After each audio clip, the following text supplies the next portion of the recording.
Hey everyone, it's John Fisher coming at you from San Francisco, California. The skies are bluish. They're sort of gray, but we'll call it blue. And we're ready to do Lab Zero. So Lab Zero, mostly setup, some exercises you've done before, but this is going to be, I'm excited about this one because we get to do a bunch of stuff for the first time, including hooking up our Arduinos and making them do stuff from two different platforms, the platforms we've been we're talking about this semester. So here's the agenda. Three main things. We're going to blink an LED, which you've done before, but we're going to do it both the way you've done it with Arduino IDE, that line-by-line coding program that you may love, you may hate, you may do both.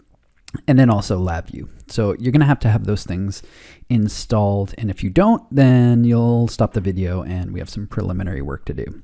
We'll also make our first circuits and wiring diagrams in Fritzing, that great European piece of software that makes beautiful diagrams. And then we will go to et400.org and I'm going to show you how we're going to present our work. And that's going to be the main way you convey these exercises to me. And I'll show you around WordPress and show you how to create a portfolio post. Okay, so let's get going. Let's start by just reminding ourselves how this Arduino works and what's on it. So this is an Arduino Uno, an Arduino being like the most successful open source and key. It's very cheap. A little microcontroller that's emerged in the last few years, and used it in ET370. You know it, you maybe love it, but yeah, it's about $25, and you've got the USB connection right here, and that's gonna port right into your computer, and that'll be the main way we connect. You can also, you can basically, when you plug in the Arduino, it's going to be running whatever program is on it. So you can use the USB just for power, but you can also use an external power source there. And that'll connect to a variety of power sources. You can see 6 to 12 volts. So your kit came with an adapter for a 9-volt battery, which you could also use. So you don't have to, the whole point of the Arduino is you don't have to have it connected to a computer. And the brains of the chip is right here. That's our, it's by a company called Atmel, and we don't really have to worry about that.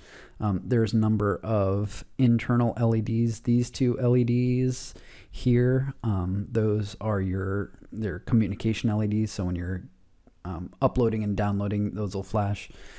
And then you might remember that there's also, this is sort of a new feature in Arduino, an internal LED.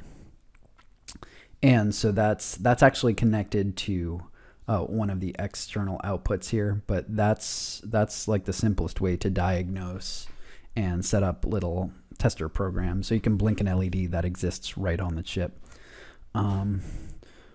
Besides that, the other stuff we have to worry about there's stuff we don't have to worry about, like this voltage regulator.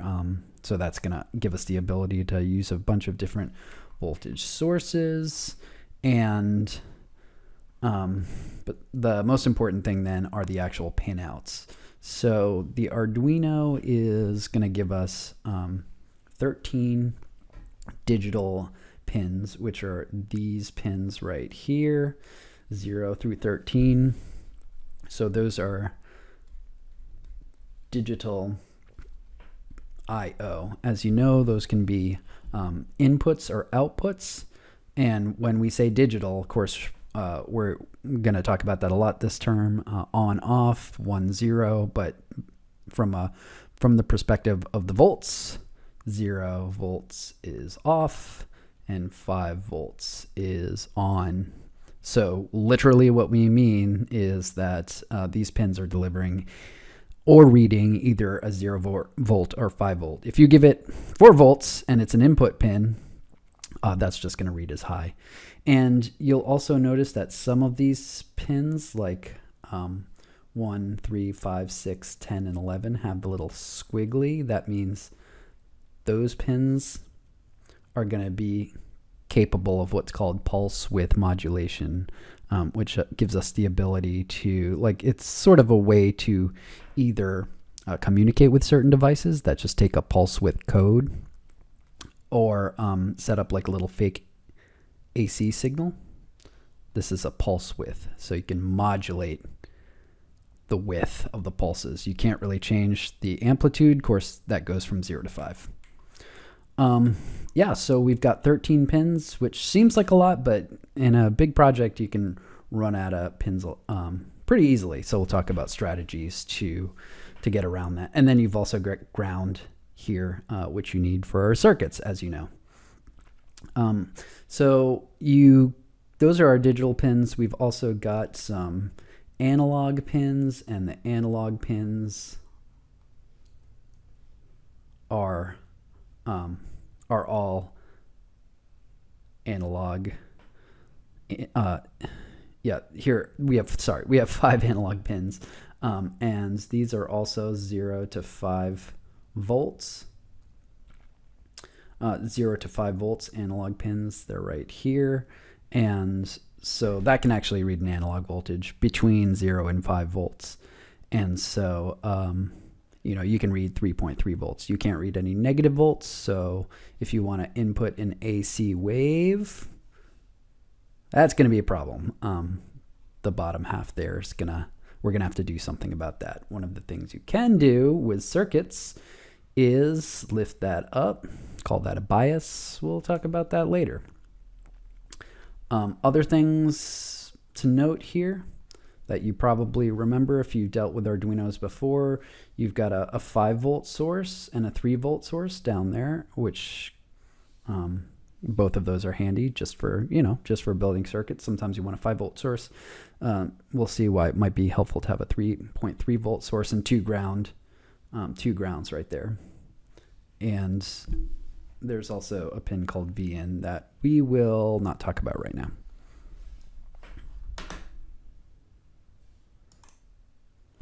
Okay, so we're gonna, in this first week or two, we're gonna do the first thing you usually do, which is make an LED blink. You already have done that if you dealt with Arduinos. And you could just do this, you could just test this with that internal LED. And I should mention that internal LED is connected to, is hardwired to pin 13. So this internal LED is connected to pin 13. And that's actually exactly what we're going to connect to. So what you can see here is, I made this on Fritzing. We'll do this later. We're going to make pretty much the simplest circuit possible where we're connecting an LED of the color of your choosing. And we're going to connect that to digital circuit 13. Of course, we're making a circuit, so it's got to return to ground, and make sure you're putting in your LED the correct way because it is a diode. So it's going to disallow current in the backwards direction. And this resistor is going to be a 220 ohm resistor. And remember, you need a resistor with an LED because without it, you basically have a short circuit. And so you want to, basically the resistor is, you want to set the current. And these little LEDs are rated for 20, 30 milliamps of current. So with a V equals IR calculation, something in the 100 ohm range, 220 works great. That's what we're looking for. So yes, you want to build this. Even if you don't want to, I want you to build this little LED circuit, and our goal will be to make it blink 2 different ways, a way that you've already done with the main Arduino programming application, and then we'll switch to LabView and see how easy it is. So this is not meant to be hard. This is just meant to make sure all our equipment is working before we move forward. And you should have yours also, and I'm gonna go and I'm gonna load the Arduino IDE. It's the internal developer environment. Not sure if I'm correct on the I. And if you don't have that installed, then you can just go to my Brightspace page and download it. And this probably won't come up, but what you can do is you can, let's pull up the sketch first. So if you go to examples, include library, if you, if you go to examples, you'll find basics and go to blink. And you'll get this. You also want to make sure that there's just one or two settings. Make sure your board is Arduino Uno, because that's what we have. Whoa, look at all those boards. Lily pads are really cool. And then make sure your port is correct. If you are not sure about your port, then what you have to do is you have to go to your device manager. Let me run you through that really quick. Okay, so device manager, open up your start menu, and you can just find the device manager either by typing it in or going to the control panel. It'll look like this. This is where Windows shows you a list of all your devices. And if you just open up ports, I'm assuming your Arduino is plugged in, by the way, with a USB cable. That Arduino Uno should show up there. You might, when you plug in yours, it might assign to a different port. So if it's not COM3, then you'll have a different selection, but, and you can reassign it, but we don't really want to mess with that. If I unplug my Arduino, that'll disappear. And if I plug it back in, it should reappear automatically. So there we are. So I'm on COM3. That's probably what you're on too, but it doesn't have to be. So we're all ready to go. And now let's dig into this. This program. So I'm going to erase all this stuff. And it might have been a while before you have worked with this. And so any Arduino program in the native language here is going to have two parts. We have the void setup loop. And so what the void means is that nothing is being returned from this function. So these are just a series of functions. Sometimes you have a function like an add function, 1 + 1 =, there's a return. The result is 2. But a lot of functions are just going to do some stuff and not return any values. And the setup is all part of every Arduino program. This is basically where the stuff that only runs once is going to happen. So you can see that the setup command initializes that as setup. There's no arguments in there. And then you open the bracket and close the bracket. Everything inside there is part of the void setup procedure that has to be in every Arduino program.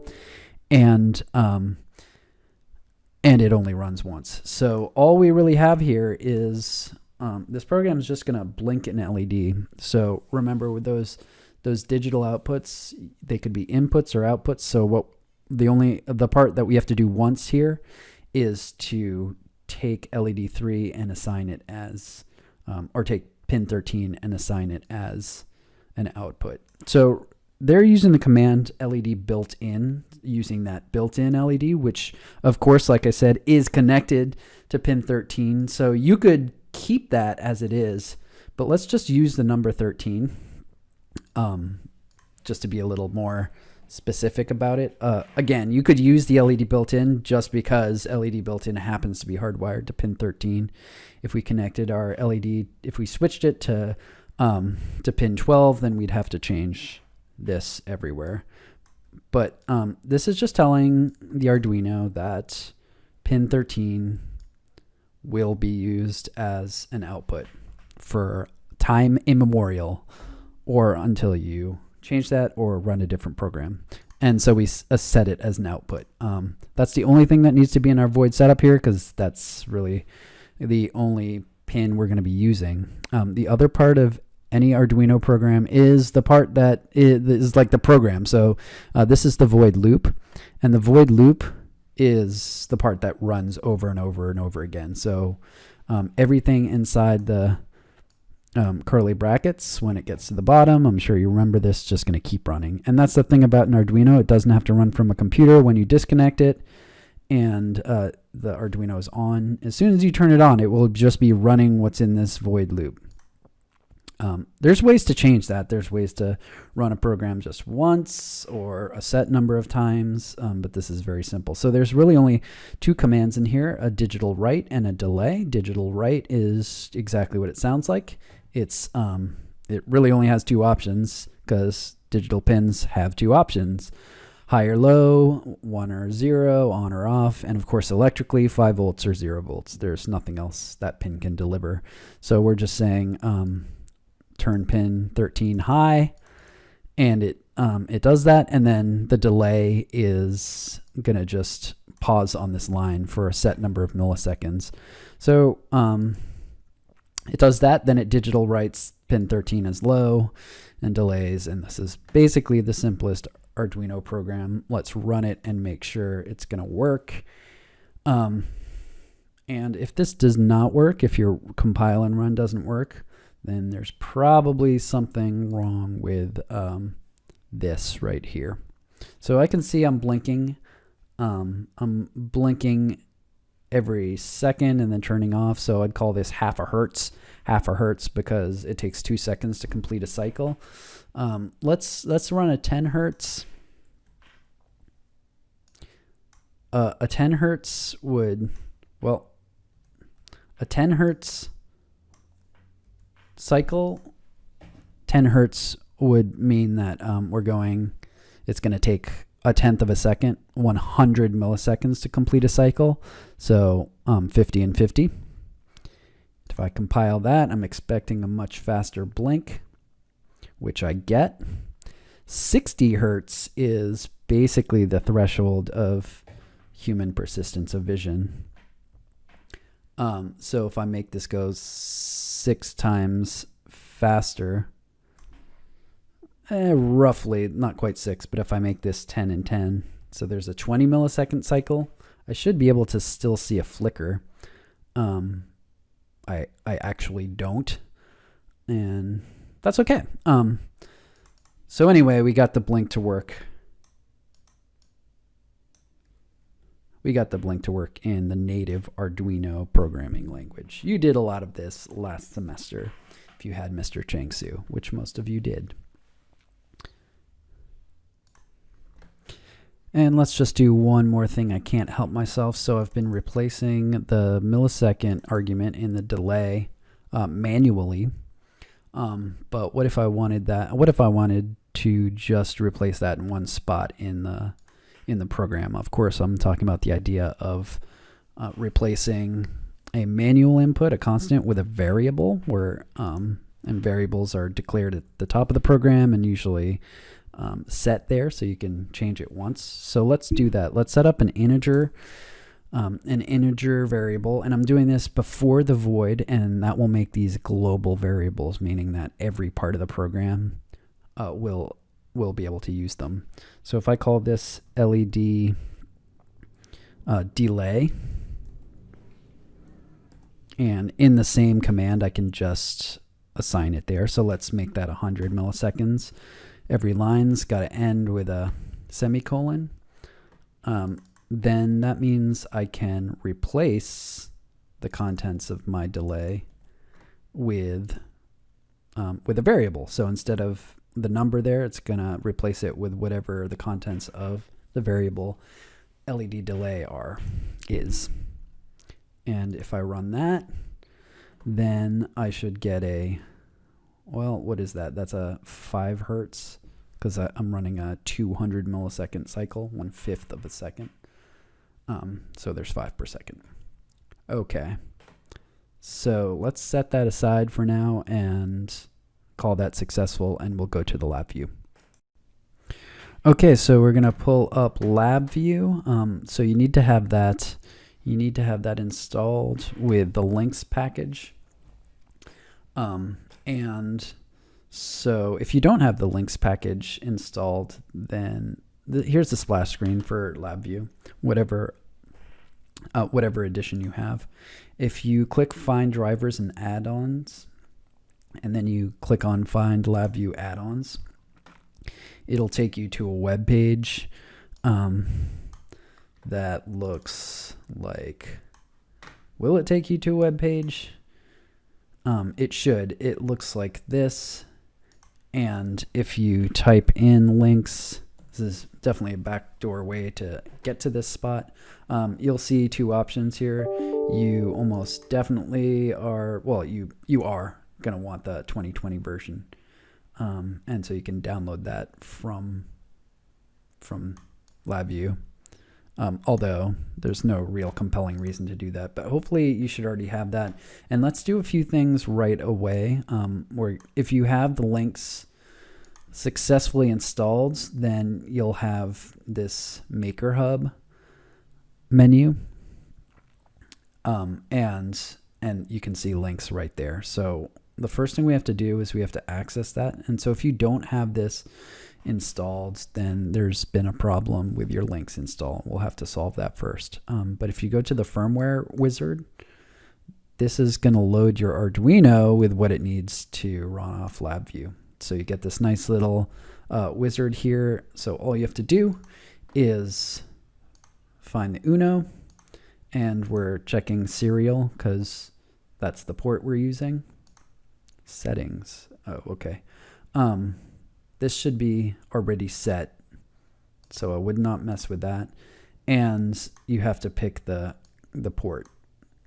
Probably you've already realized, like, the key thing here is the port. Whenever you plug in any USB device, but including an Arduino, then Windows or your operating system will assign it a port, and all the communication goes through that. So that's why we have to keep setting this. So all this should be good.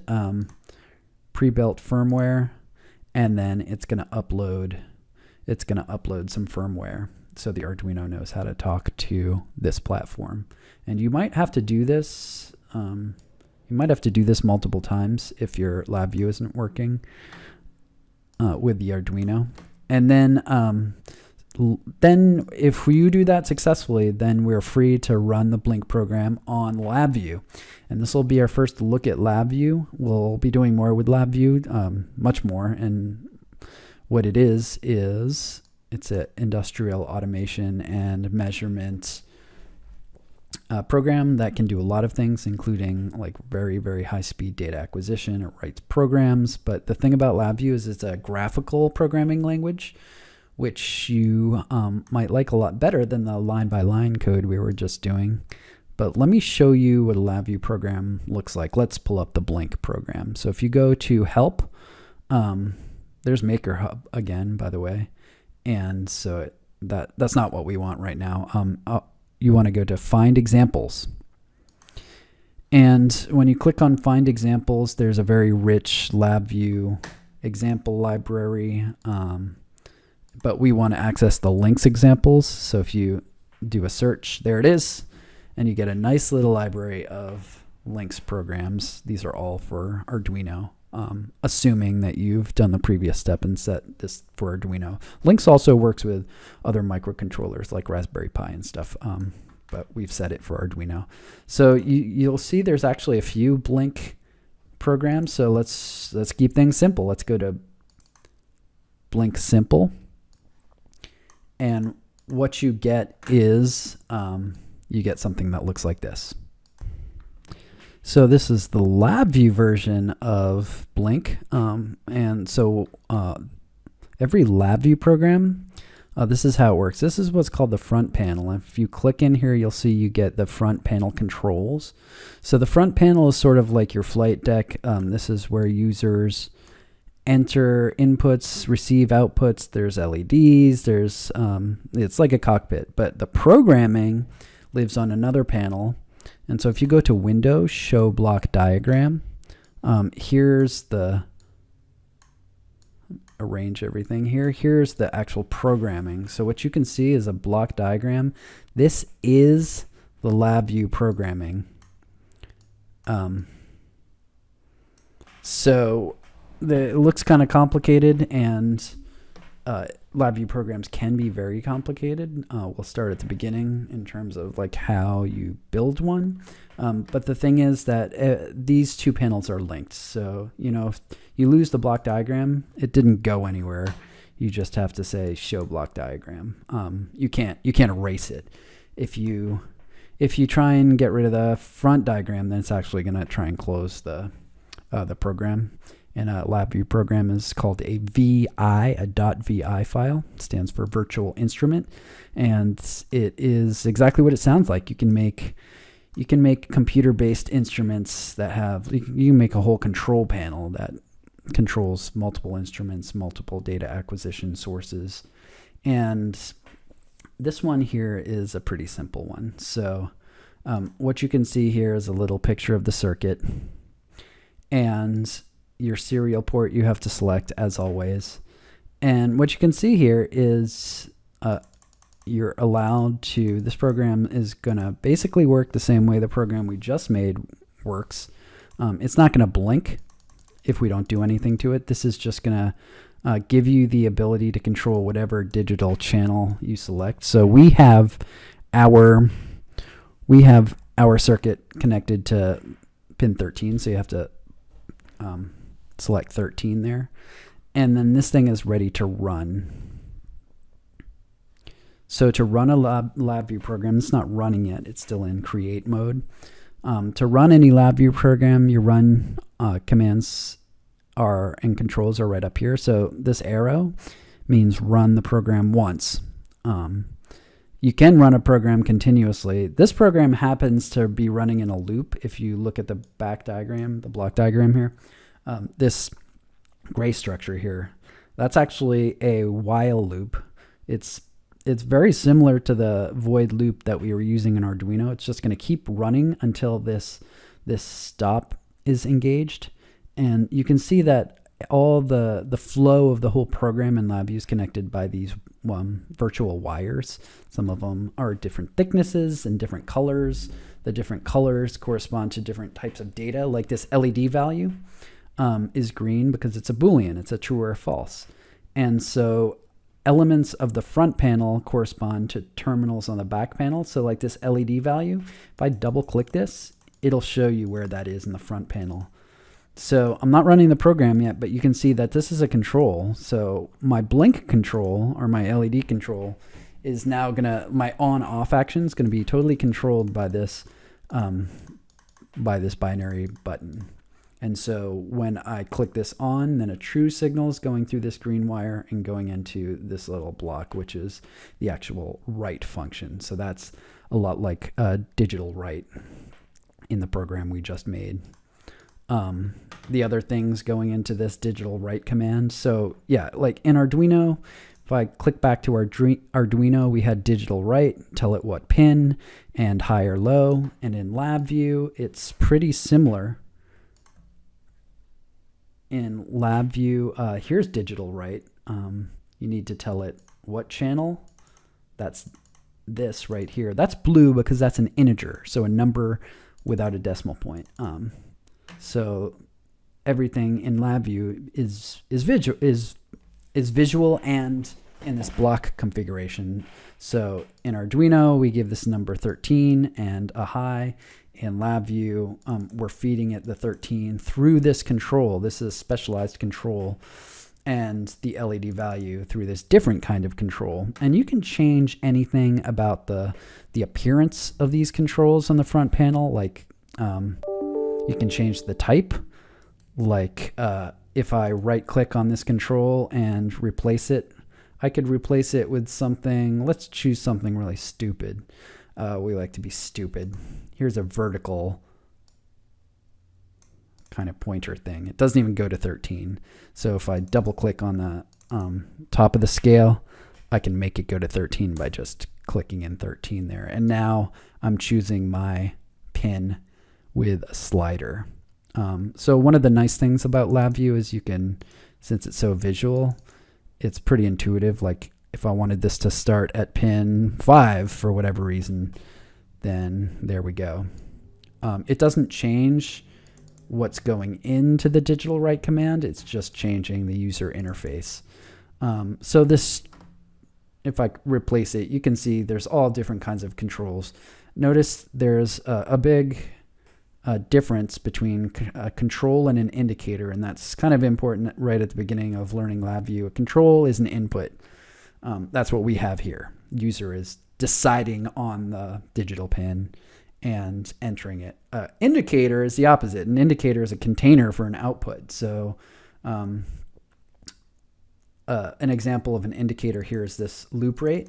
This is just going to tell us, right now it's set at 0 because the program's not running, but this is just going to tell us how fast everything's moving in and out. So that's not a control. I don't get to decide that. That's going to be a measurement. You can see where it's coming from here. It's coming from this this command, this little function. All the functions, as you can see, are blocks. This function is just like you can see it has a little stopwatch. It's measuring how long it takes for these commands to happen. And it's sending, instead of a blue wire going into this command, it's coming out. So it's sending that number that it measures out to this display. This is an indicator. So I'm going to replace this digital output, or the pin select. I'm going to change it. It could be a dial too. There's a dial. Obviously that looks like garbage, but you could change the physical parameters so it didn't look quite as garbage. Let's just turn it back to where it was. If I can go back to numeric control. Okay, there's a lot of talking. Let's just run this and see if it works. So here's the run commands. You only need to run it once because a loop is already part of this program. And when I run it once and I switch over to my camera, okay, so nothing's happened on my LED.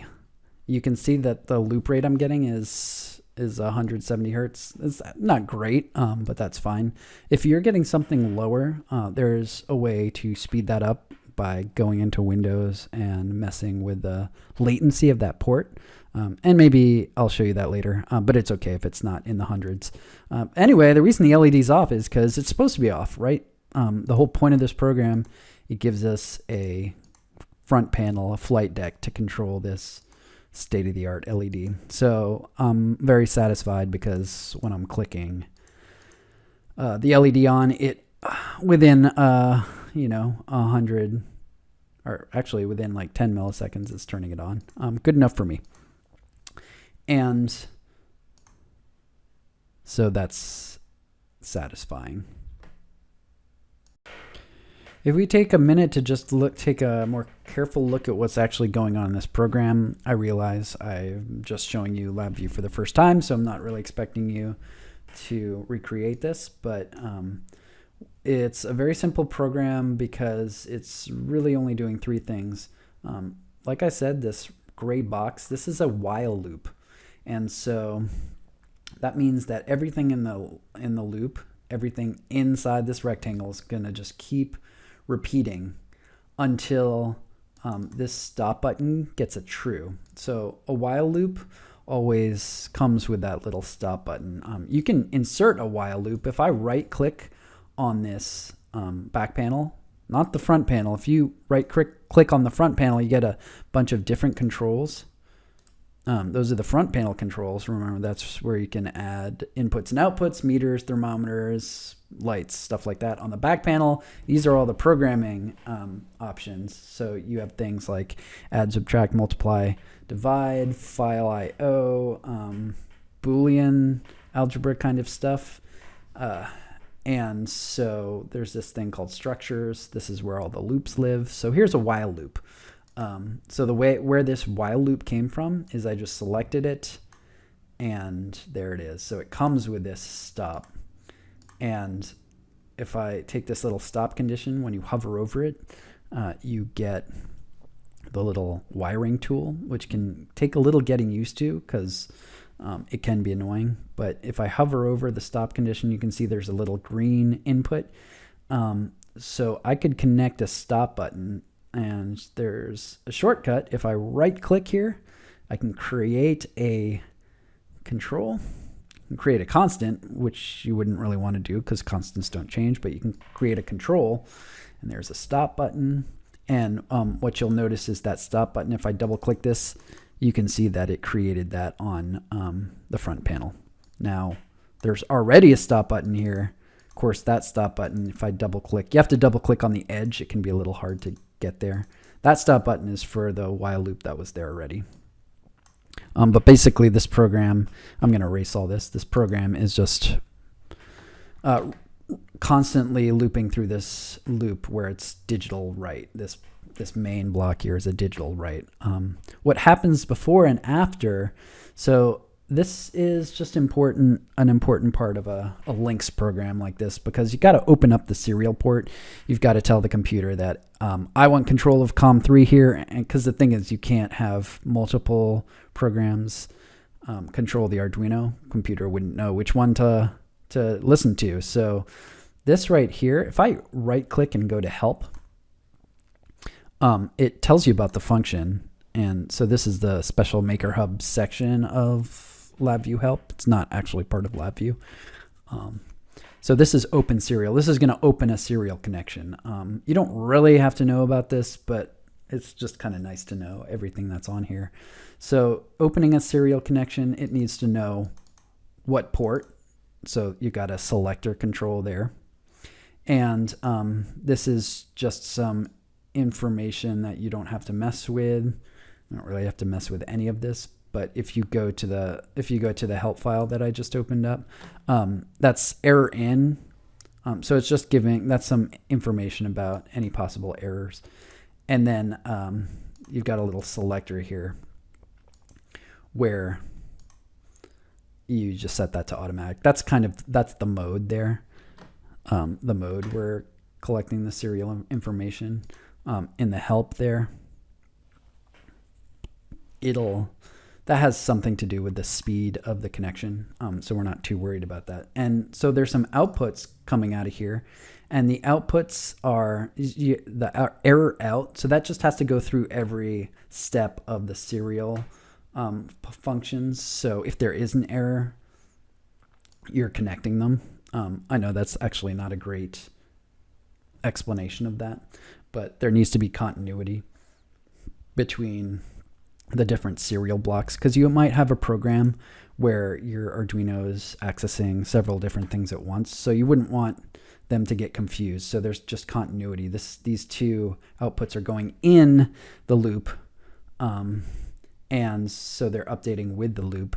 You've got this digital write. I don't think the digital write has a help. Yeah.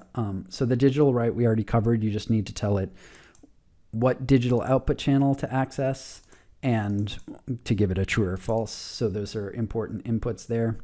And then we're propagating that out of the loop. And so here's the stop button. So if you press stop, the while loop will end. You've also got this OR. I think that's an OR. Yeah, that's an OR. So either you press stop or you got an error.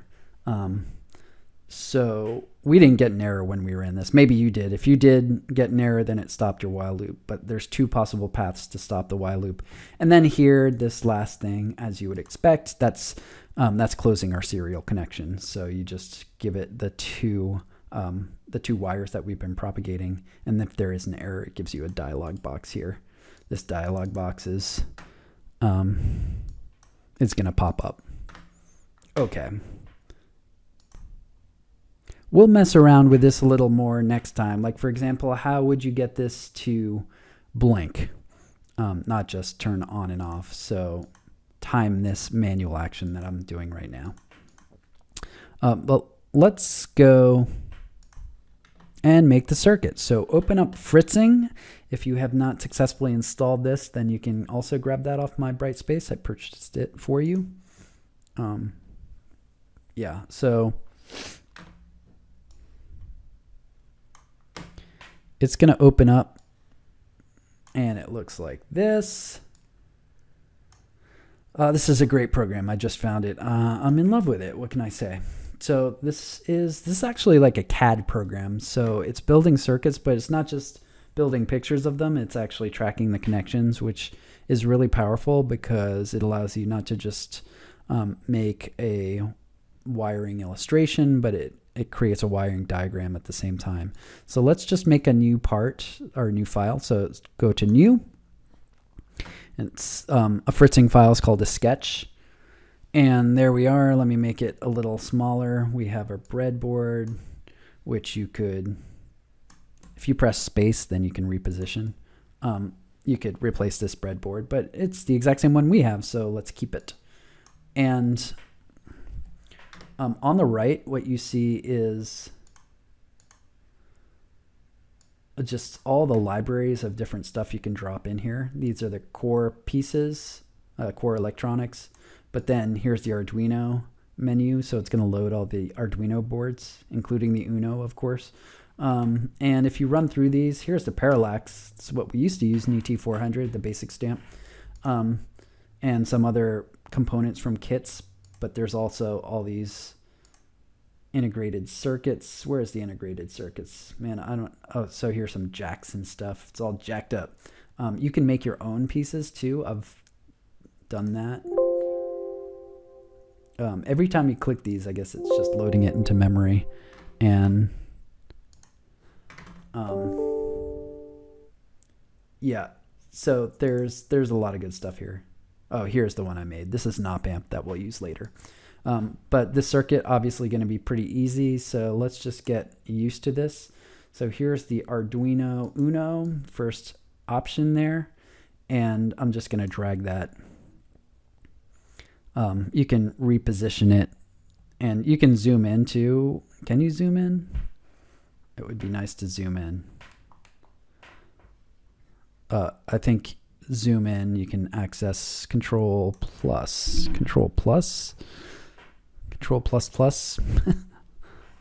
I'll be honest. Oh, there we go. Okay. So we can see it. Maybe I'll maximize this for the window we have here. All right, and this is a beautiful representation of the Arduino Uno. Okay, so wires are a big part of this. I think if you just hover over any connection here, because this is a CAD program and not just a drawing program, it's gonna find the connection points automatically. So let's make our first connection, which would be to pin 13, and we're gonna take that, we're building a wire, and we're gonna take that to one of these rows here. And we have a connection. Notice when you make a connection with one of the rows, it shows you all the equivalent points that are electrically equivalent to that pin that we dropped it into. A few things here. So this draws a straight wire. If I delete that, and I think if you press Control before, yeah. So okay, sorry. If you press Control. You can, if you look carefully, you can see that the icon changes, and you grab any piece of the wire, you can make it curvy, and that can actually be really useful. You can change the color of the wire. So like when you click on any element here, whether it's the breadboard, the Arduino, or any component, then you can access its properties here in the inspector. So perhaps a red wire is more fitting here. The reason I say that curved wires can be better is because they visually kind of cut things up a little bit. You can also add points if you double click on any point along the wire. Obviously that's absurd, but sometimes you want to create more of a flow. Like here's pin 2. I didn't press Control, so this is not a curved wire.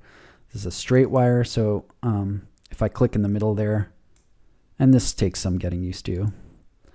So double click in the middle of the wire and you can create junction points. And this is just going to allow you to make a much more intelligible diagram.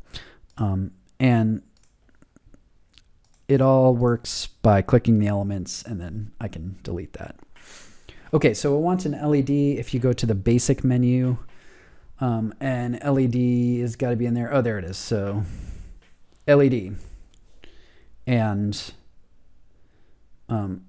because it's a CAD program, it's paying attention to like where you're slotting this. So you can't just kind of, it's not hard, but you have to actually design this as if it was a real circuit.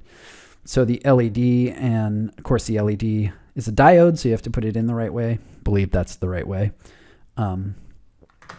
And so it's going to show you the rows that that's contacting. And so this is actually a really good way to practice making circuits too. And here's the cool thing. If I go to schematic, we're on breadboard view, but here in the schematic view, it is building the circuit diagram while I do this. It's not the prettiest circuit diagram in the world, and I can see I got my LED direction right, so I'm happy. Yes, I'm the teacher. I know things. But we'll be able to export both of those, and we will export both of these. But back to the breadboard. I'm almost done, right? I just need a resistor. And if you want to change the color of this, it's just like before.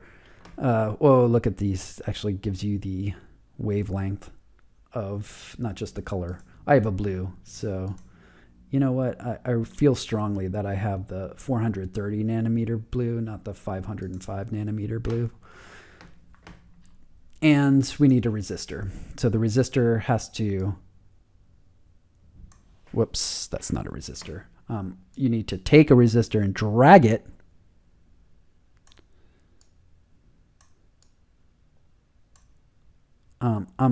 there's probably a way to make these leads longer, and I'm thinking ahead to my wire. I want to give myself some room for a wire. This is another reason I like this, because just like when you're building a real circuit, you have to think about giving yourself room. Also, I'm thinking about the fact that I probably want to use this lower pin here to return to ground. And that's my circuit. Let me see my schematic. Okay, so things aren't perfect here, but I can move them around, and that's a solid circuit. It actually gave me a 220 ohm resistor by default. Of course, if I click on that, I could change it. And a cool thing, here's a 1 kilo ohm. Cool thing about this is it changes the bands on the resistor to correspond, as it should, to correspond with the actual resistance. So 220, that's what I have. So red, red, brown. Red, red, brown is, red is 2, so 2, 2, and then third band is always the multiplier. So how many zeros, basically? And so brown is 1. So the number 2 with 1 0. That is 220 according to my calculations. Okay, so that's good. So what you want to do is you want to save that. So we're going to save the sketch, which is just a Fritzing file. So let's call that Blinker. I already made this, so you could call it Blink. So you can't really do anything with that file except open it in Fritzing. So what we want to do is we want to export this. So we want to export this as an image. You could use a JPEG or a PNG. PNG file is, a PNG can have a transparent layer if you ever need to overlay it with something coming through the bottom. The JPEG format, most JPEG formats do not support transparency. Of course, you can make a PDF, that might be useful. But we'll save this as Blinker. BB is breadboard. You can see I already did this. And you can save the schematic too, the circuit diagram. Maybe I'll just clean it up a little bit. I want this. Can I clean this up? Can I move this? I would like to move this. One more second to try and move this. Okay, it's hopeless. Never mind. So if I go to schematic and I export this as an image, JPEG, it automatically changes the name to underscore schematic. And so I have a circuit diagram, and those will be important for the next thing. I'll just save this and close it, and let's document our work for the world to see online. That's the next part. Okay, so the last part of this, we're going to document everything we just did on et400.org, starting with registering for an account and a site. So I bought the server space and created a multi-site network. And so all you have to do is to register. Some of you have done this already, but I need to log out. So I'm going to create a new account from scratch. So I'm going to go to the sign up page. Here's the address. And you should get to this screen. Okay, so let's run through this. Give yourself a username. That's your last name initial, and then your email address. You can go ahead and give your Cal Maritime address a shot. You're going to get flagged by the spam filter, which is fine. You just have to go to the spam toolbar, control panel, I should say, and unblock the message that's going to come from this. And so if you do next, you get your site name and then site title. My ET400 portfolio, and sign up.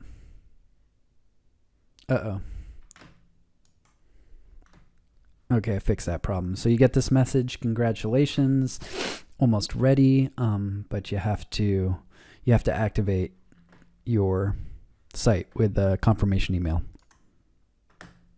So this is where you have to go. You have to go to the Go Secure console. So this is where all our CMA spam gets filtered, whatnot. So you can get there from a link in your email, the spam digests. And so what that looks like, here's spam digest. Get one of these every day. Very annoying. It itself, I feel, is spam, but that's another story. If you just go to my account here, it'll take you to that, or you could just navigate here to this URL and log in. I covered this in my little extra video that I gave you guys, but this looks like, yeah, this is it. This is the activate email. So I'm going to release that, and I want to modify my friends list. Even though this doesn't seem to really make a difference, I'm going to click on Jay Fisher. He's good. He's to be trusted. And then once you do that, the system should let this go through, and you can activate your blog. It's not really a blog. It's kind of passé to call it a blog, but we're active now, so you can visit your site. I'm gonna visit my site. You'll see there's a shell there. WordPress is a great platform to make websites and publish, traditionally for blogs, but it can do much more than that. And so that's the site. I'm just looking at it from a user. I'm not actually logged on yet. So if I want to log on, how do I log on? Here, I can log in. So I'm going to open that in a new tab. And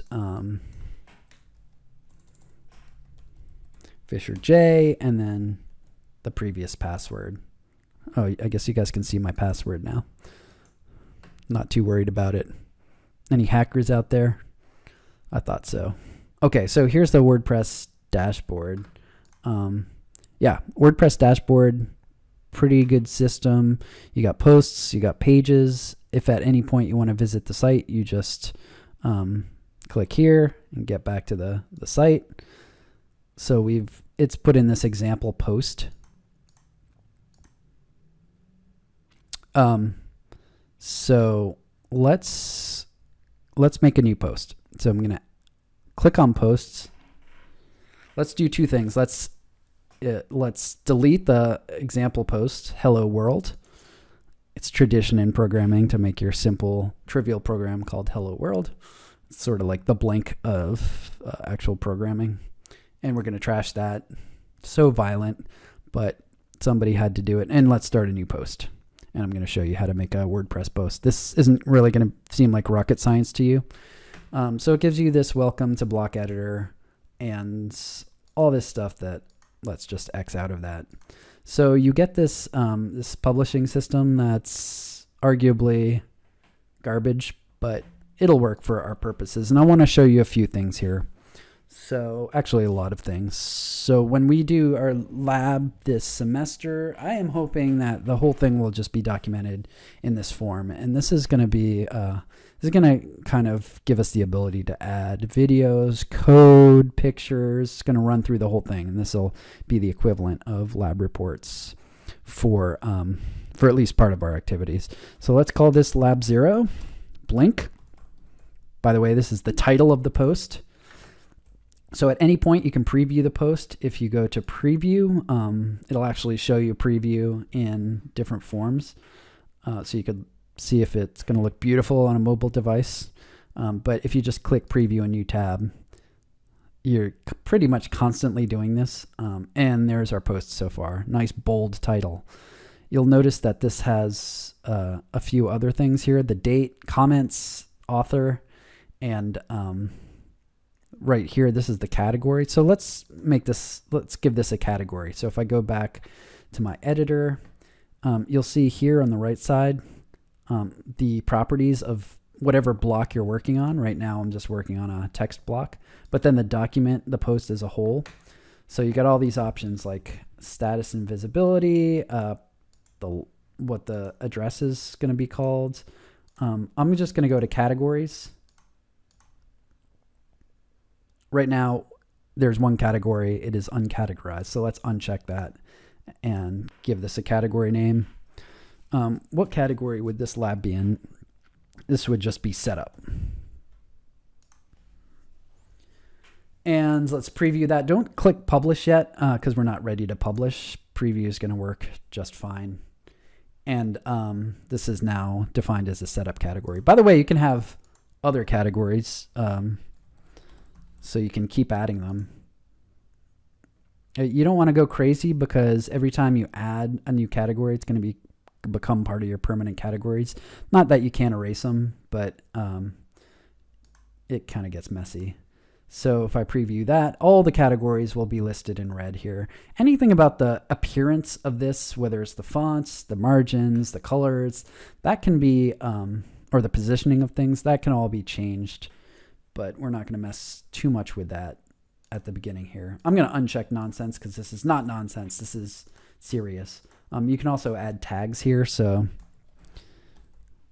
the tags are separated with commas. So this is Arduino, LabView.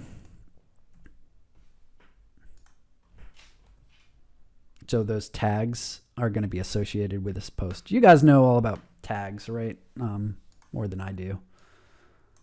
And the tags, I don't think actually show up here yet. Oh yeah, they do at the bottom, like little tags there. Perfect. We're almost done, except for the fact that we haven't done any of it yet. But that's okay. Okay, so here's what I want you to do.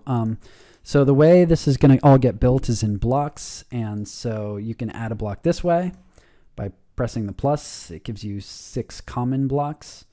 But you can browse them all. Look at all that stuff. You can add lists. You can add pull quotes. You can add medias like images and short videos. You can embed a YouTube, a longer video, stuff like that too. Embed a YouTube. Do you like how I said that like a really old person? And then there's all these things called widgets, which are kind of self-contained little pieces of code. You know, add links to your basic services here. But by and large, we're building this with the basics. One option that's good is the classic block because it has a bunch of options. But here's how I want to start. I want to start with a heading. So this is going to be a little bit like a lab report, but we're going to make these portfolio posts after you do a lab, the way you're going to document your activity, it's sort of in a form. So like if someone was looking it up on the web, they could recreate your project. So let's start with a heading. Here's another place to get, oh, that's your navigation. What am I trying to show you? Tools. No, you know what? I'm just going to go here and go to heading. And so introduction. That's my heading. So if I click on this block, here's the different, this is an HTML thing. Headings, you basically have 6 options. I think the title is the H1. So this, since this is not the title, it kicks it to H2.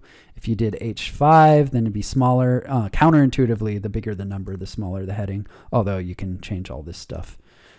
Introduction, you can also, when you click on this block, you can change appearance parameters to the right here. Responsive just means how it's gonna respond on different size screens, mostly like mobile devices. Advanced, we don't have to worry about. So if I preview this, don't worry, I'm not going to preview absolutely every step, but I just want to make sure it's looking decent because I really care about the way things look. Okay, introduction, cool. By the way, if you're logged in and you're previewing this, you'll notice that if you were logged in, you get your dashboard is peeking through here, so it could give you a link back to your dashboard. You could also, if you were looking at this post and you wanted to edit it, you could click there, but I already have my editor open. Okay, so we're going to write an introduction, and the introduction is just explaining what this activity is going to be about. So I wrote a beautiful moving introduction, and boom, it's going to look like that. So it says, before we can get anything interesting going, you can read this. One thing I'll note is that what is this? This is a numbered list. So let me recreate that. So I'm talking about the two different platforms we're using, and I want this to be a list. If you click one, it'll automatically start interpreting this as a list, just like Microsoft Word. So the Arduino IDE and the LabView, please don't just copy word for word what I'm writing here, because I'm trying to do you a service. But the other way you could add a list, whoops, that's not what I wanted to do. The other way you could add a list, if I delete this, is I installed this plugin that gives you, when you're in this text block,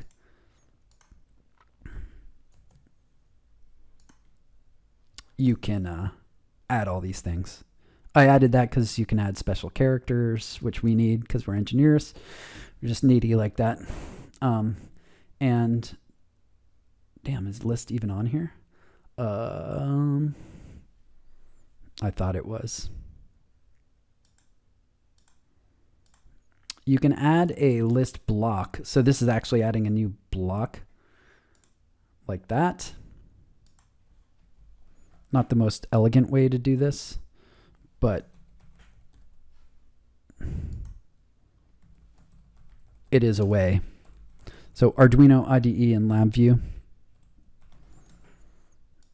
One thing you'll find is indenting these is kind of, well, if you wanted to indent, we have to do it a different way. That's a good introduction. Introduction is meant to be simple and short. So write your introduction, which explains what we just did. Don't just copy what I did word for word, but obviously it's going to be similar. Okay, materials. This is going to be a list, so the person reading your fascinating engineering blog knows what they need in front of them. Perhaps you've accessed posts like this when you're trying to make something that had the same thing and you appreciated it, didn't you? I want to show you the classic, add a classic. I mentioned it before, but it's a little more flexible. So, and once you use it once, it'll show up on this quick menu. So classic is just it's called classic because this is the way WordPress used to look. If you click on that, then you get a more robust series of tools. So this is where we can use, so we can make a list that can actually be indented. Arduino Uno is one thing we needed. I think we only had two other things, an LED and a 220 ohm. So you can add the special character right there. You get a list of all these common and obscure characters. Where the hell is Omega? Here's the fraternity section. There we go. Resistor. And like I said, in the classic block, you should be able to indent. Oh, look at that. So satisfying. Okay. Guys, I'm going to do a preview. And you really kind of do want to preview early and often just to keep track of what everything's looking like. It's beautiful. Don't you think? Okay.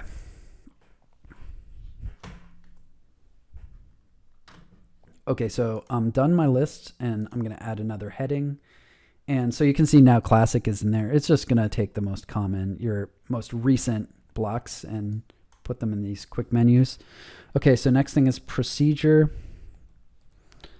and show me the steps. This is going to be by far, at least for this lab, the most rigorous part of this. So there's a few steps, and so what we're trying to do is make this presentable. It doesn't have to be the most beautiful thing in the world, but I'm really trying to get you guys in the habit of staying organized. So I want to organize this into steps. Step 1 is build the circuit.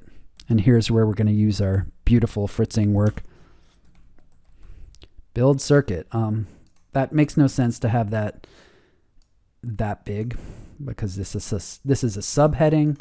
So let's make this an H4. What does that look like?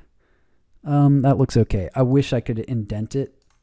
The indent is just... So if you felt strongly about indenting, again, you could do that with classic. So here's the same thing. Step 1, build circuit. Okay, so two things. One, you can see this is just regular paragraph text. I could change this to H4. Was it H4? I think it was H5. And then I could indent. So we can get rid of this block.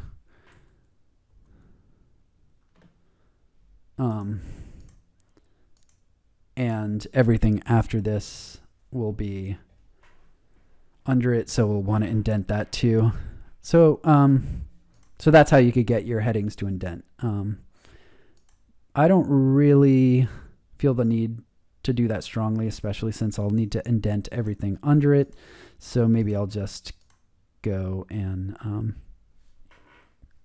leave it like this. Let me leave that block. So I've left that block.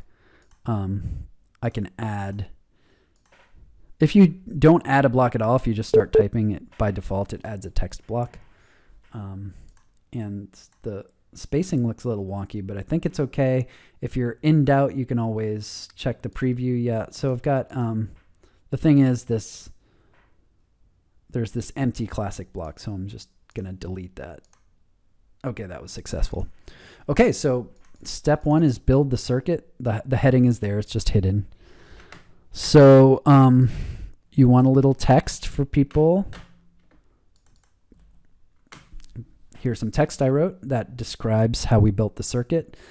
So you're describing in text, but we also want to reinforce this with our circuit diagram and our breadboard diagram, basically. So let's add our first Fritzing project, or wiring diagram.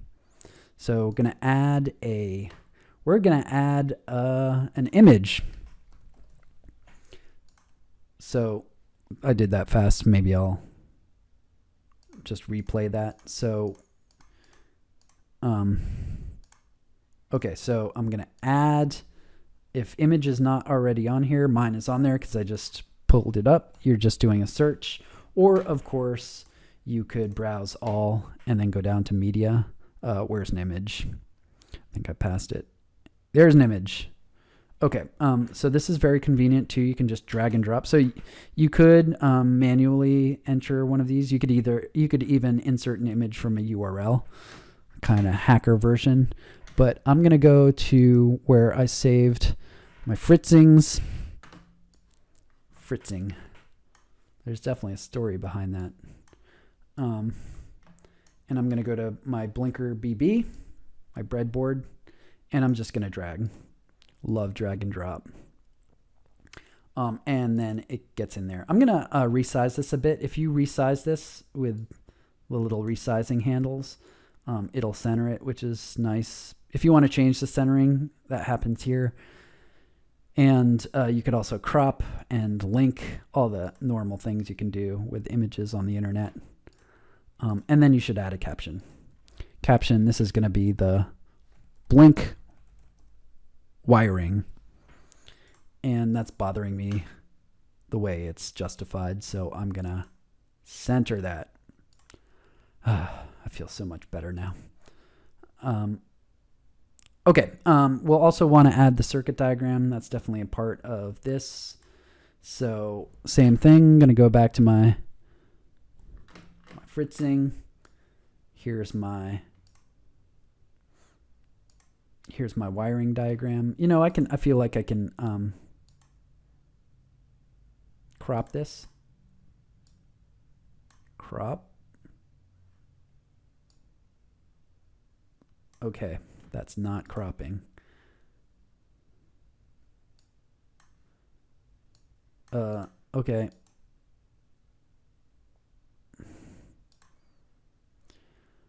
Okay, never mind. Cropping is a beautiful dream. I see what it's doing. That's a weird way to crop, I gotta say. Let's just forget it. It'll just have to be what it is. Stupid WordPress. And give this a caption.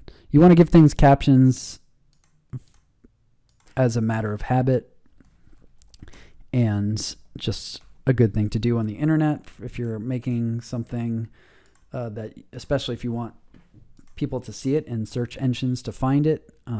Images that are uncaptioned get lower rankings on search engines. Not that that's a legitimate reason for this, but it's also a good thing to do for lab reports and write-ups like this. Okay, so I think we did step 1. We built the circuit.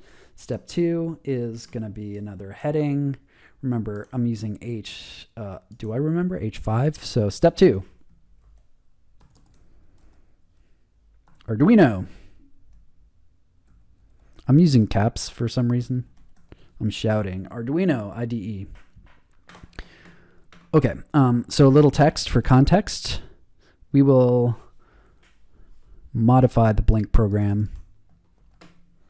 So I already wrote this. I baked this cake to give us a 10 hertz blink.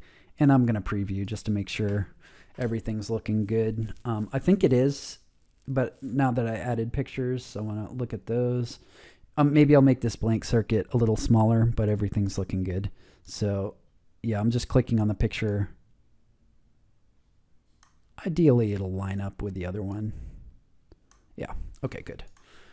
We'll modify the blink program to give us a 10 hertz blink. Okay, so here's a cool part. How do you add code? Like, you could definitely just add the code that we used just as text. But typically when you're trying to present code online, you want to use what's called a snippet. And I added a snippet plugin to your website. So I'm just going to go to my Arduino. I'm going to copy all of that. So I'm going to Control-C it. And what you'll find is that if you add this, you will find a code. So you have shortcode and code. Those are built in. But I added the syntax highlight code, which is a lot more slick. So click that. And so this doesn't look that great right now. And if you paste all your code in there, it looks a lot less impressive. But here's the thing. This is what it's going to look like when you publish it. And so that's pretty good. We can do better than that. If I go back here, when you click on this block, you'll notice that on the settings, if you select a language and Arduino is on there, if you select the language, what it's going to do is it knows in Arduino language what words are the like the variables, which ones are the functions, and it's gonna, I think it will improve this. I saved my draft. By the way, you should save your draft because, 'cause, you know, it's California. There's rolling power blackouts. Okay, look at that. So check that out. This is a vast improvement over just pasting text for a number of reasons. One, anyone reading this could just copy and paste this, which they could probably do with text too. But the main thing is that it's identified all the different parts of Arduino code and color coded them, given us line numbers, which is always important. You'll notice you can also highlight lines. Like, let's say I was really extra trying to emphasize lines 9 through 13, these right here. I could say 9 through 13, highlight those. Is that it? Did that do it? Yeah. So you could highlight any, like if you wanted to point something out. I don't want to highlight lines 9 through 13. So I'm going to get rid of that. And so I said I wanted to give a 10 hertz blink. Right now, this is set up. Remember, I needed a 50 millisecond delay. Let me preview that one more time. Because remember, to get 10 hertz, that means there's a 100 millisecond cycle, 1/10 of a second.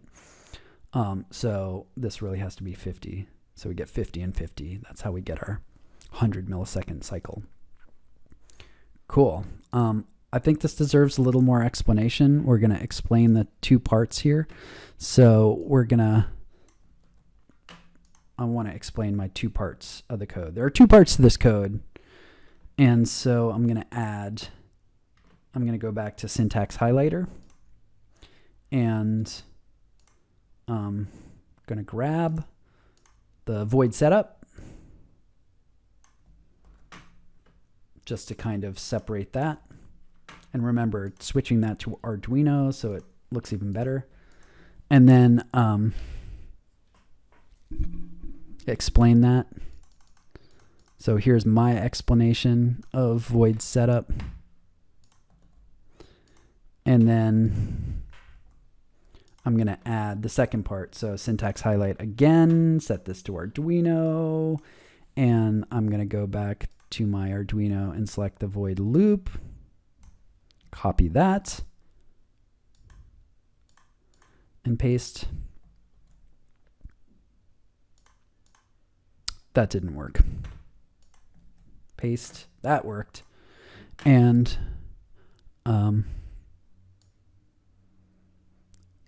then write some explanation. The whole point is you're explaining what this is doing. So I'm not looking for you to just write some code. So I wrote some explanation and a few things I want to show you here. So here I'm talking about the void loop area uses two functions. See how this looks different? So here's how I did that. I'm referring to the function digital write.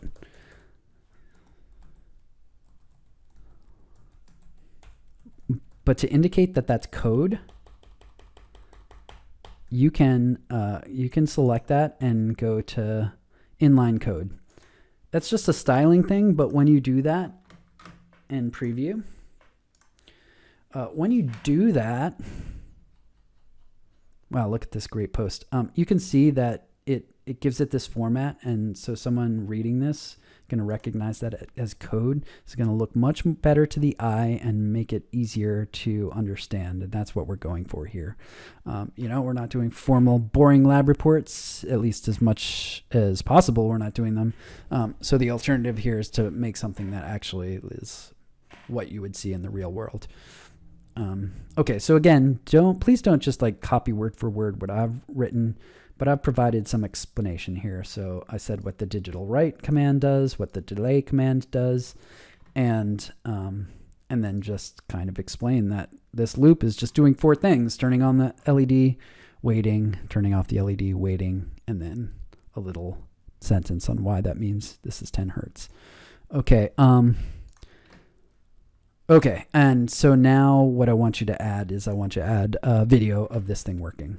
So use your favorite method to take a short video. I mean, I'm thinking your phone is probably the way to go here. But all these portfolios should just include like an actual video of the thing working. So our thing worked. I took a video of it. So I'm going to add that video. With a small video like this, you can just upload it right to our et400.org web space. Although you could just go through YouTube if you're hosting a longer video. There is a limit to how big these files can be, but a short video will be fine. So let me see. I'm going to search for a video, and yeah, I don't want to embed a YouTube. Is this what I want? No, this is not what I want. Delete that.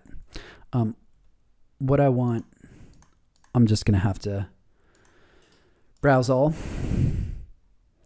Oh, there we go. I want media, just a video. And like before, you can just drag and drop. So I already took a video. I'm not going to bore you with that because I've been boring you with other stuff. Where's my video? Guys, I got a new computer. I'm still getting used to Windows 10. There's just, I feel like there's stuff all over the place, and I just got this. Why? It's busy. So I think, sorry.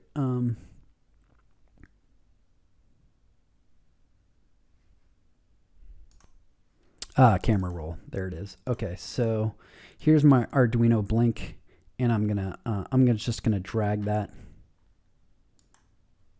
Let's try that again. I'm just gonna drag that, and caption. This is gonna be a 10 hertz blink. So we're just showing our completed program. I'm going to save the draft and preview and just make sure the video is working for me, which I think it is.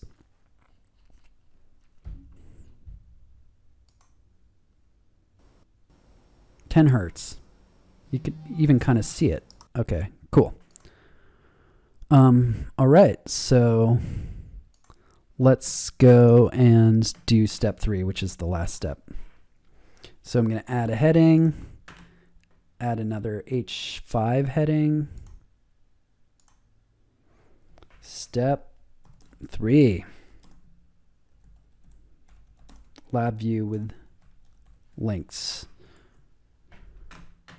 Okay, so again, a little textual context. So a little explanation. Here's what I wrote. We'll load up Blink. And here we can't embed LabView code because it's not really code. So you're going to be relying on screenshots, which I'm pretty sure you know how to do. Okay, well, first let me change the spelling so it's right. And so I have a bunch of screenshots from my LabView exercise that I showed you. So let's throw down a gallery. A gallery being a good way to both upload a bunch of images at the same time, but also display them in a more coherent way. So gonna put in a gallery, and just like before, you can drag and drop. So I had a bunch of good images. Okay, they're right here. You can just drag and drop. Okay, so what you can see is it's going to create a grid, and we're going to be able to change the grid properties. If I select the gallery, change the grid properties, maybe 2 columns is plenty, and also the order. So you should make some screenshots too using your favorite screenshot method, and I just want to make sure these are in order. Let's see, they're a little out of order, so you can reorder them with this control right here. Yeah, so I have going through the firmware, all of that, and then uploading the actual Blink exercise. And I think these are all in order now. Yeah. Almost. So And here's where I was actually uploading, so I'll make that go there, and I'm good. So I installed a Lightbox plugin, which is going to make this gallery pop up in a way that you can actually expand these images. So I'm going to use a Lightbox, and let's see what that looks like. When you preview that, those images are really too small to see on their own like this. So when you click on them, this is what a Lightbox is. Those animations are corny as hell. Maybe we can turn those off. And I think it's doing like an automatic slideshow too. You know what, let's adjust that real quick. So you can X out of this, and I'm gonna go back to my editor, save the draft. And so let's go to your dashboard. So your original dashboard, where you have, this is your whole control panel for your site. If you go to Gallery Lightbox, that's the plugin I installed for you. And here's the options. This is a free version of the plugin. So let's uncheck slideshow play, and everything else seems okay. Enable Lightbox, I think we need to do that. So if you do save changes there, and you go back to preview and a new tab, so reload your preview, then we should see the change. Oh, that's so much better. It's still got that corny animation. I don't think without going into the code there's anything we can do about that, but this is like a beautiful animated journey through the last hour of your life. But more importantly, it's documenting everything we did. I added some annotation to this screenshot to kind of explain the actual figure, and takes us back to the beginning. Perfect. So you could, okay, I'm going to go back to the editor, and if you click on the individual images, you could write the caption there. So if you were just like, here's the caption for this, which is access the firmware.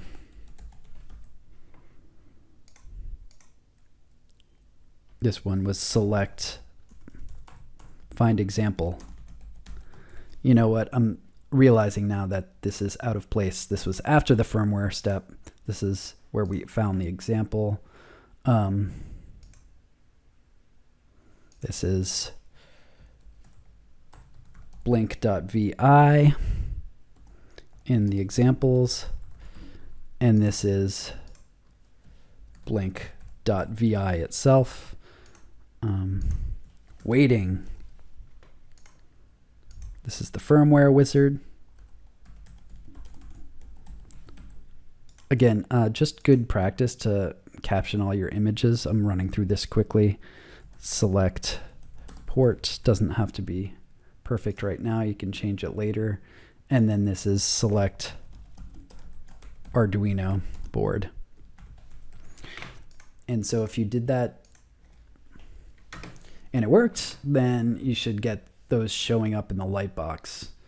So let's just confirm that really quickly, and we're almost done. Do you see the caption? I don't see the caption.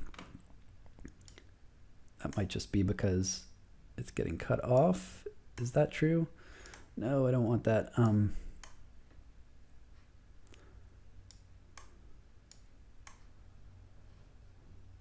Okay, well, you know, it's fine if the caption doesn't show up in the Lightbox, because we have them here. And that's just going to take us pretty much to the end. I might make one modification here, since all of this, whoops, here's my editor. This was loading the Blink example and loading the firmware. So maybe that last step, now that we're almost ready to run the VI, we need to set the proper COM port and run the program. That's actually this last screenshot. So here's what I'm going to do. I'm going to click on this last screenshot, X out of there, so that won't be part of the gallery. And I'm just going to add it as its own standalone image. And that'll give me the opportunity to show you how to add an image, not from dragging and dropping, but as you're adding all these media files, you are building a media library that is going to exist in your folder on et400.org. So let's just access the media library, and what you'll get is you'll get all these files. Although the videos are not showing up here, these are just the images. You can see I uploaded the screenshots twice stupidly, but trying to make these screencasts good for you, so I had to make sure it worked. It worked, so I'm going to select that last one where I'm actually running the VI right there. So this is just blank.vi, and I'm centering that caption. And then I'm almost done. So last things, show a video of the blink working. So I'm going to add a video, so media video, and I'm going to upload, I'm going to drag and drop the video I made. You probably will make this from your phone, but just show us a few seconds of this thing actually working. So here's my video, and this is, caption is blink.vi.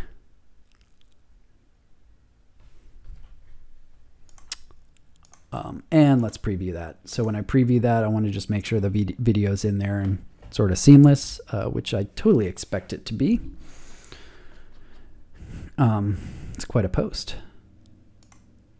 And yeah, that's me turning on and off. So that clearly it's different than the first video, which was just a blinker. This is an actual control. Okay, we're almost done. All your posts should end. I'm going to go back to my builder here. All your posts should end with one last section. You know, some other activities we'll have more of a like results and discussion kind of action. We didn't really do an experiment here, so we're just going to add a heading, and this is conclusion. You always kind of want to end by re-describing what you did. This can usually be one sentence. In a lab report, more of like a experiment report, you would want to repeat your most important results. Here, I'm just describing what we did, exclaiming even the blink test was successfully run on 2 platforms. And you might want to preview it one more time, make sure you didn't post any family secrets or, you know, inappropriate photos. All of these photos are very appropriate. You can see that there's comments here. You can turn off the comments. So the last few things before we publish this, if you go to document, let's see, discussion, you can unselect allow comments and pingbacks. That's for internet robots that are populating search engines and stuff like that. Post attributes, don't need any of that. And the other thing we do want, though, is a featured image. So this is the image, the thumbnail image associated with this post.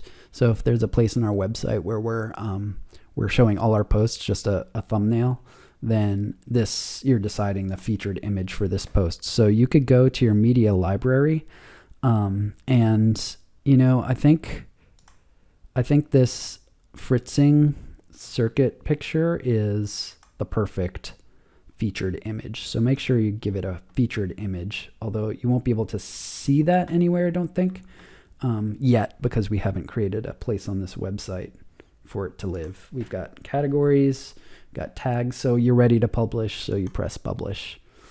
I guess you do that twice. You can change you can unpublish at any point, so it's not like a big deal. So the post gets an address, and you can view it.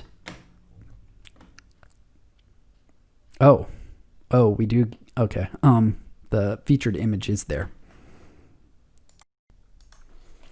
Okay, so that means the last thing I'm going to want to do is when you go to your page, which I'm viewing right now, you can click this link here to go to your front page.